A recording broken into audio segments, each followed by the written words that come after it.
আসসালামু আলাইকুম, কি অবস্থা সবার? এমএসটি সি ইউনিটের এক্সাম 31 তারিখ, আমাদের হাতে একবারই সময় নেই। এই কম সময়ের মধ্যে আমরা কোন সাবজেক্টের কোন চ্যাপ্টারটা কিভাবে পড়বো, কোন টপিকগুলো পড়বো, কোন টপিকগুলো পড়বো না, এই নিয়ে তোমরা অনেকে জানতে চাইছো। আমরা হায়ার ম্যাথ এবং ফিজিক্সের ফার্স্ট পেপার এবং সেকেন্ড পেপার দুইটারই ভিডিওগুলো আমাদের ইউটিউব চ্যানেলে দিয়ে দিছি। আর আজকের ভিডিওতে আমরা ইংলিশের একটা ওভারভিউ দেওয়ার চেষ্টা করব।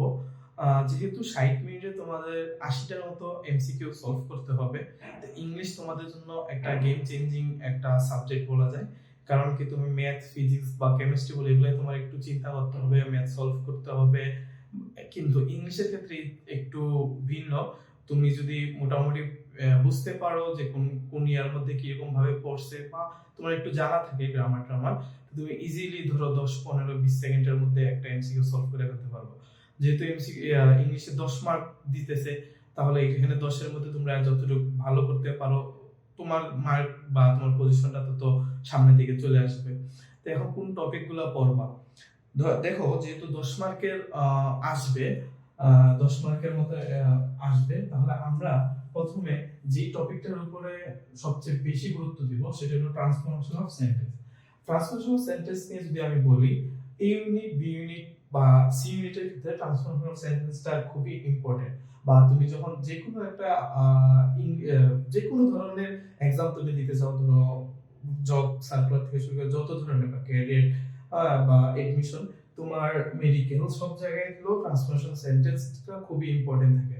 আর এমসিকিউর ক্ষেত্রে এই জিনিসটা খুবই মানে কি যেন বলে, এমসিকিউটা আসে খুব মানে র্যান্ডমলি, এমসিকিউ গুলো আসে ট্রান্সফরমেশন সেন্টেন্স থেকে। বা আমরা যদি এই ইউনিটের কোশ্চেনগুলো আমরা দেখি বিগত সালের কোশ্চেনগুলোতে, সেখানে আমরা দেখতে পারি যে এই ইউনিটের ট্রান্সফরমেশন সেন্টেন্স থেকে ধরো 5 মার্ক, কোন সময় 4 মার্ক, 10 মার্কের মধ্যে একাই ট্রান্সফরমেশন সেন্টেন্স থেকে আসে। তো এখন ট্রান্সফরমেশন সেন্টেন্স কি, কোন টপিকগুলো পড়বো? এখানে তো অনেক ধরনের আছে। তো প্রথমে তোমরা পড়বো হলো সিম্পল, কমপ্লেক্স, কম্পাউন্ড। মানে ধরো দেওয়া থাকলো সিম্পল, এটাকে কমপ্লেক্সে কনভার্ট করতে বলতে পারে, বা কম্পাউন্ডে কনভার্ট করতে বলতে পারে। কিভাবে থাকে? ধরো এ দিয়া একটা সেন্টেন্স থাকে, ব্রেকেট দিয়ে দেয় ধরো কমপ্লেক্স। কমপ্লেক্স তার মানে কি, দিয়ে ধরো এ না, এখানে ধরো 1, তখন অপশন এ বি সি দিয়ে থাকে। যে সেন্টেন্সটা আছে এটা কমপ্লেক্স কি হবে, এই কমপ্লেক্সটা তোমার জানতে হবে, যাই না তুমি যেটা অ্যানসার করতে পারো। এখন এগুলোর তো অনেক রুলস। তারপরে ধরো এগুলো affirmative to negative, negative to affirmative, এগুলো সব কিন্তু ভাইস ভার্সা। আর exclamatory assertive, assertive to exclamatory. তারপরে হলো তোমার অ্যাসার্টিভ টু ইন্টারোগেটিভ, হ্যাঁ, interrogative to assertive, voice change, active voice, passive voice, narration, direct, indirect speech. এই জিনিসগুলো তোমার ধরো এমসিইউ তে খুব দেখবা, যে দেখবা যে 10টার মধ্যে তুমি 2-3টার মতো তুমি এই ট্রান্সলেশন সেন্টেন্স থেকে পেয়ে যাচ্ছ। তাহলে এখন কি ভাই, আমি কতগুলো সলভ করব, ইংলিশে কেমন টাইম দেবো? হাতে তো টাইম নেই। আমাদের এই ইউনিট এবং বি ইউনিটের জন্য একটা কোর্স মানে ছিল। এই কোর্সে আমরা স্টুডেন্টদের কিছু পিডিএফ আমরা দিছি ইংলিশে।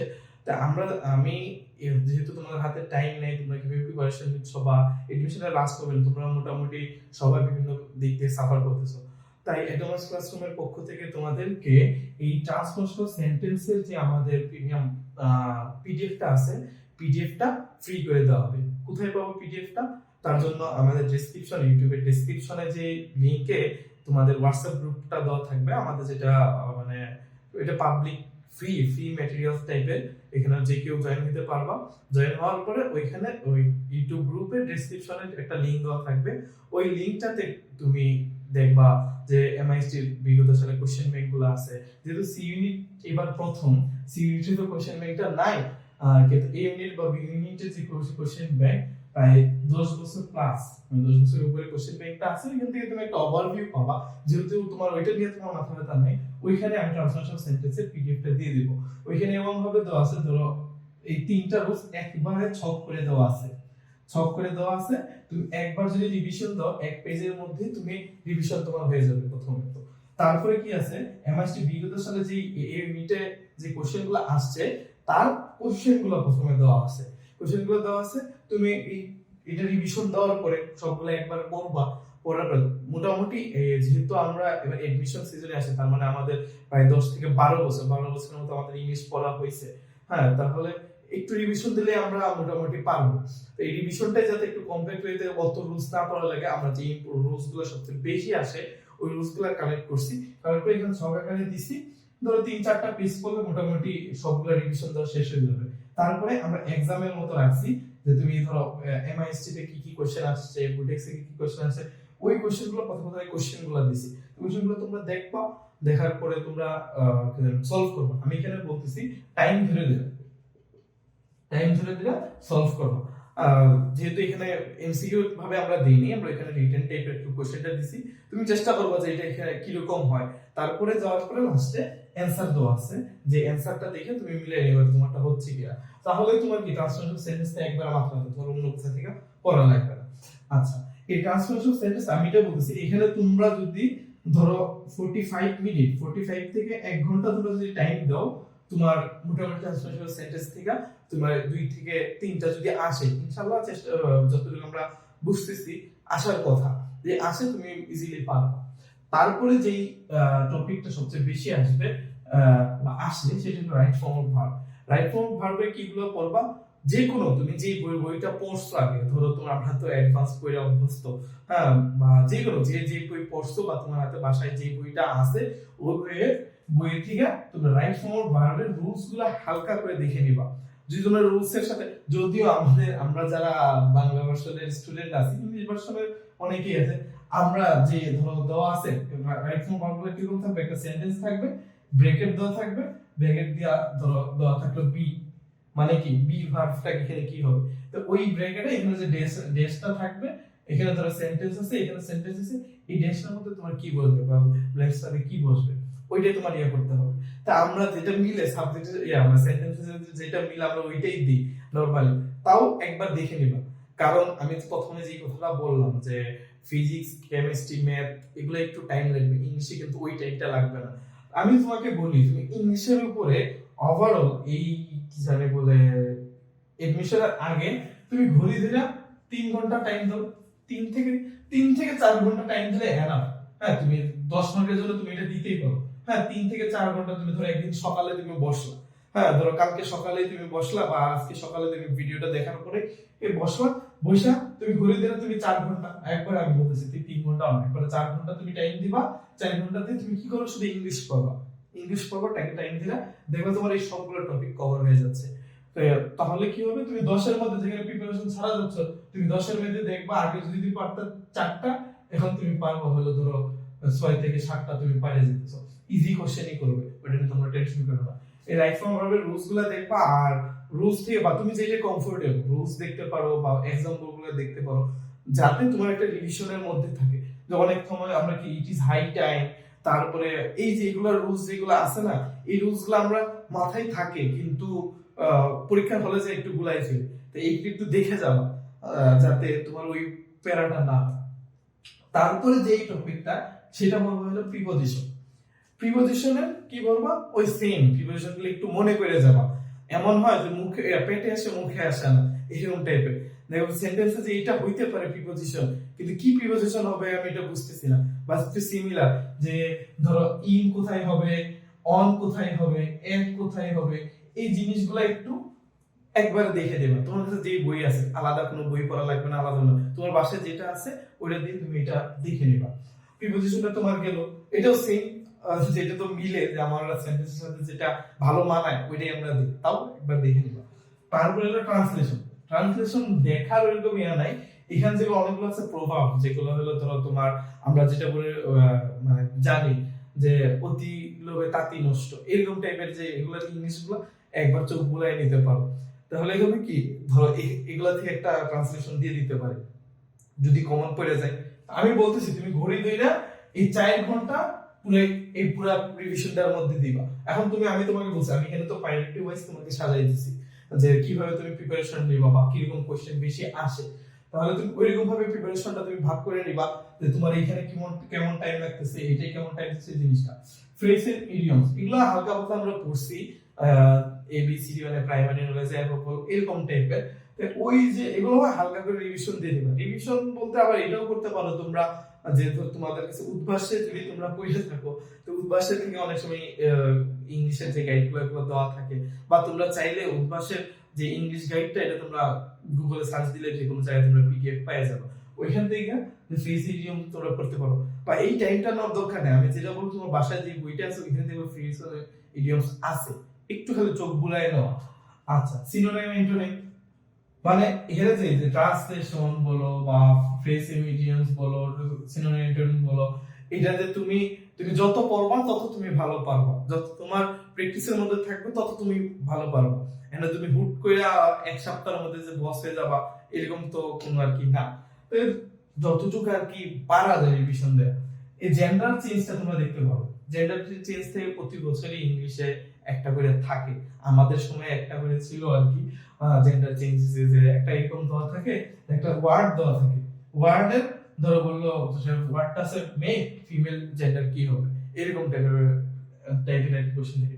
এখানে তোমার ওই ইয়া থাকে না গ্রামারের ভিতরে যে ধরো ম্যাসকলিন বা এরকম টাইপের ধরো আছে না যে গ্রামারের এই রুলস থেকে ওইরকম প্রশ্ন আসে না, এক্সাম্পলটা বেশি আসে সব সময়। তাই কি বলবো, একটু যদি রুলসটা হালকা চোখ বুঝায় নাও বা কিছু একটু দেখে নাও, তাহলে হবে কি তোমার মাথায় একটা সেট আসবে যে একবারে নীল যাওয়ার থেকে, যেটা বললাম 10টা থেকে আগে 4টা বললে দেখবো 6 থেকে 7টা তুমি ইজিলি পারতেছো বা হয়ে গেছো। আর একটা হলো স্পেলিং এর ক্ষেত্রেও ওইরকম লেভেলের কোনো সাজেশন দেওয়া নেই তোমাকে, আমি এখন চাইলে একটা বড় গাইড দিয়ে দিতে পারি স্পেলিং এর জন্য, ধরো ডিকশনারি তো স্পেলিং, বা তুমি একটা সাজেশন দিতে পারি, কিন্তু কাহিনী হলো ওইখান থেকে নাও আসতে পারে। যদি কমন পড়তে তো পারো, আর না কমন না পড়লে তো পারা নেই। তার জন্য আর কি যেটা বললাম তোমাদের আর কি এখানে ট্রান্সফারেশন সেন্টেন্স, এটার জন্য তো আমরা পিডিএফ দিয়ে দিচ্ছি, পিডিএফ তোমাদের দিয়ে দিচ্ছি, ওই পিডিএফটা পড়লেই হবে, ওই পিডিএফটা হলো এনাফ। আর রাইট ফর্ম ভার্ব কই থেকে বলছি, তুমি যে বইটা পড়ছো, তুমি যে বইটা আছে ভাষার মধ্যে ওই বই থেকে তুমি পড়বা। তারপরে কি, তারপরে পুরো সেম তোমার বই থেকেই পড়বা। আর এগুলো তোমার বই থেকে, এই যে এই প্রথম 3টাতে তুমি ভালো একটা টাইম দিবা, প্রথম 3টাতে তুমি যদি 4 ঘন্টা টাইম দিতেছো না, এই 4 ঘন্টার মধ্যে তুমি ধরো কত 2.5 ঘন্টার মতো, 2.5 থেকে 3 ঘন্টার মতো টাইম দিবা এই কয়েকটার মধ্যে প্র্যাকটিস করবা। আর এইগুলোর মধ্যে টাইম দিবা মানে ওই যে কি বললাম 10-15 মিনিট 20 মিনিট করে একবার চোখ বুলায় নাও, একবার না পড়া থেকে তুমি যে কোনো একটা টাইম নাও, তো সন্ধ্যায় যদি বসো সন্ধ্যার টাইমটা নাও, বা বিকালের টাইমটাতে বসলে, এখন তো তোমার ওই বাইরে যাওয়ার কোনো ওয়ে নাই যে বাইরে যে খেলবো না, তোমরা কি বলবা পুরো একটা তোমাদের একটা আমি কথা বলি, সেটা হলো 1 মিনিট বোর্ডটা আমরা তোমাদের দেখাচ্ছি। তোমরা তোমাদের যে টাইমটাকে, এখন যে দিনের টাইমটাকে কয়েকটা ভাগে ভাগ করে নাও। সকালবেলা ধরো 3 থেকে 4 ঘন্টা, তারপরে রেস্ট নিবা একবার মোটামুটি, কারণ ব্রেইনের রিফ্রেশমেন্টের দরকার আছে। তুমি যদিও টাইম নাই তো তাও আমি যেটা বলতেছি, তুমি রিফ্রেশ না শুধু হজম করা, কিন্তু পরীক্ষায় যা দেখবা আচ্ছা এটা তো আমি পড়ে আসছি জিনিসটা নাই, একটু ব্রেক নিয়ে আর কি পড়বা। তারপরে ধরো দুপুরে একটু রেস্ট নিলা, নেওয়ার পরে বিকালবেলা আবার পড়লা, সন্ধ্যার সময় একবার পড়লা, আর রাতে তোমার 4টা ভাগে ভাগ করে নাও। তুমি 3 ঘন্টা যদি করে নাও, 3-4-12 ঘন্টা এনাফ এই টাইমটাতে। তো এই 3 ঘন্টা করে তুমি জানো যে ধরো এখানে ইংলিশ পড়লা, এরপরে ধরো ম্যাথ নিছো, ম্যাথের কি করতেছো, ধরো তুমি 3টা চ্যাপ্টার ধরছো, 3টা চ্যাপ্টার দিনা প্রথমে যেটা বললাম এক্সাম দিবা, এক্সাম দিয়া তারপরে ধরো তুমি কি জানি বল দেখলা যে কি তুমি পড়তেছো বা কি পারতেছো না, এই জিনিসটা তুমি দেখো। আচ্ছা, তোমাদের আরেকটা স্ট্র্যাটেজি বলে দিই, ধরো তুমি বলছো ভাই আমি এক্সাম, এই টাইমটাতে তোমার এক্সাম দেওয়াটা মাস্ট। এখন এর আমি বলবো না এই 3-4 দিনের জন্য বা 4-5 দিনের টাইমের জন্য তুমি নতুন কোথাও ভর্তি হও বা নতুন কোথাও, এটা হয়তো তোমার কাছে যে গাইড আছে যে আছে ওইখান থেকে তুমি দেওয়ার এক্সামগুলো দেওয়ার চেষ্টা করো, টাইম মেইনটেইন করে, তুমি টাইম মেইনটেইন করে এক্সামগুলো দেওয়ার চেষ্টা করো। আর তোমাদের এই যে ভিডিওগুলো তো দেওয়া আছে, ওই টপিকগুলো একবার করে রিভিশন দেওয়ার চেষ্টা করো। এই টাইমটাকে ভাগ করে নিয়ে একবারে যে আমি একবার 8-9 ঘন্টা বসে পড়বো ওইটা করার দরকার নাই, টাইমটা ভাগ করে না ব্রেক নিয়ে তোমরা প্রিপারেশনটা নিতে থাকো। আশা করি মোটামুটি এই 3 থেকে 4 থেকে 5 দিনের মতো টাইমটা যদি তুমি একটু এফোর্ট দিতে পারো, আসলে একটা ভালো তোমার রেজাল্ট হবে। যেহেতু এডমিশনের লাস্ট টাইম লাস্ট মোমেন্ট, অনেক ইউনিভার্সিটি তোমরা দিছো এক্সাম, অনেক জায়গায় ভালো আসছে বা অনেক জায়গায় র্যাঙ্ক আসছে একটু পিছনে, বা অনেক সময় নাই, অনেক সেকেন্ড টাইম আর বুঝতেছো না, আশা ছাইলো না। আর এখানে আমি লাস্টে একটা কথা বলে রাখি, গুজবে কান দিও না, বা এখন গুজবে বা এগুলো কান দেওয়ার সময় না, এখন এগুলো টাইমটা এগুলো শুধু পড়া, তোমরা পড়াশোনার মধ্যেই থাকো। এই কতগুলা সিট কোটাই সব নিয়ে যাবে, মানে নেগেটিভ মার্কিং ভাই, যদি নেগেটিভ মার্কিং থাকে সবার থাকবে কোটা। আমি বললাম সিট কতটা থাকবে তার একটা পার্সেন্টেজ থাকে। এই বিষয়গুলো নিয়ে এখন মাথায় রাখো। পরীক্ষা দিও, পরীক্ষা দেওয়া শেষ করে তোমাদের যদি মনে হয় যত প্রশ্ন থাকে, তোমাদের তোমরা যদি বলো যে ভাই আপনার সাথে কথা বলতে চাই, আমাদের হোয়াটসঅ্যাপ গ্রুপে আছে, এখানে মেসেজ দিতে পারবো, সরাসরি ফোন দিও। অথবা তোমরা সবাই মিলে যদি বলো যে ভাইয়া সবাইকে নিয়ে একটা মিটিং এ বা একসাথে আপনারা একসাথে সবাই আমরা প্রশ্ন করবো, আমি এরকম ভাবে, বা তোমরা যেরকম বলো আমরা এক্সামের পরে এগুলো নিয়ে আলোচনা করবো। এগুলো এক্সামের আগের টাইমটা না। এখন তোমার কাজ হবে, এখনই তুমি বসবা, বৈশাখ পড়া শুরু করবা। যদি তোমার হাতে 2 দিন থাকে 3 দিন থাকে, 2-3 দিনই তুমি পড়বা। তুমি যদি 3 দিন থাকে, আমি তোমার বলি, বা 2 দিন থাকে, তুমি সকাল টাইমটা পুরো ম্যাথ, বিকাল টাইমটা পুরো তোমার ধরো ফিজিক্স, হ্যাঁ, তারপরে ধরো আমি ধরলাম না, ধরো তোমার হাতে 2 দিন, তুমি ভিডিও যখন দেখতেছো তোমার হাতে 2 দিন টাইম আছে, তা আমি তোমাদের দেখাই 2 দিন মানে কি, তোমার 4টা, আমি যেখানে বললাম তো 4টা স্টেপ। তুমি যদি ধরো সকালে ফার্স্ট পেপার ম্যাথ পড়লাম, বিকাল বেলা পড়লাম second paper math, physics, chemistry, English, হয়ে যাচ্ছে। আর কি লাগে? 2 দিনই যথেষ্ট। 2 দিনেই তুমি ধরো ম্যাথ ফার্স্ট পেপার পুরোটা একবার রিভিশন দিলা। আমি তো বললাম রিভিশন এখন কি বলবো, এক্সাম দিবা, দিলে তোমার রিভিশন হয়ে যাবে, কোন টপিকগুলো তুমি পারতেছো না এগুলো। তা এই যে টাইমটা এক্সামের মধ্যে বা পড়াশোনার মধ্যে দাও, এগুলো প্রজেক্টের সাথে কাম দিও না। ইনশাআল্লাহ তুমি এই কয়েকটা দিন যদি ভালো টাইম দিতে পারো, তাহলে তোমার যদি রিজিকে থাকে, ইনশাআল্লাহ তোমার এখানে হয়ে যাবে। আর দেখা হবে তোমাদের সাথে এনএসটি ক্যাম্পাসে। সে পর্যন্ত ভালো থাকো, আল্লাহ হাফেজ।